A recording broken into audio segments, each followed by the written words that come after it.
Herb Theme 3: Purification and Renewal of the Covenant. Perhaps the most painful chapter in the book of Ezra is the one where he falls to the ground, weeping. The people had intermarried with foreign nations, not merely breaking a law, but forgetting who they were. It is a scene of both sorrow and revelation, a leader kneeling in dust, bearing the guilt of all. And yet, from that posture of humiliation rises the purest form of faith, repentance, the courage to see oneself truthfully.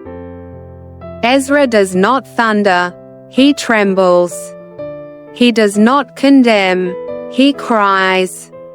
His tears become theology, the meeting point between human fragility and divine mercy. Philosophically, it is a moment of existential awakening, man confronted with his own failure, discovering that only in truth can renewal begin.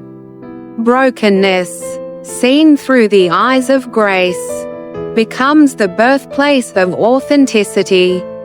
Theologically, Ezra reveals that sin cannot erase covenant, it only clouds it. God remains faithful even when man forgets.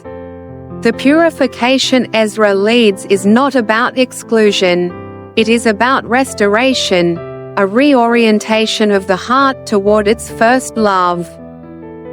For what God desires is not perfection but return, not purity of lineage but purity of intention, not legal triumph but humble reconciliation. And so the story becomes deeply human.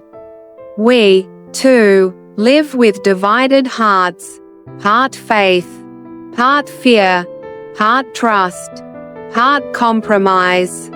We have our foreign alliances, attachments that draw us away from the sacred. But God does not abandon us in this confusion. He waits, not for our triumph, but for our surrender. When we kneel, He lifts. When we weep, He listens. When we whisper, "Lord, I belong to you again," heaven itself bends to hear. For holiness is not the absence of failure, but the courage to start anew, knowing that mercy is stronger than memory.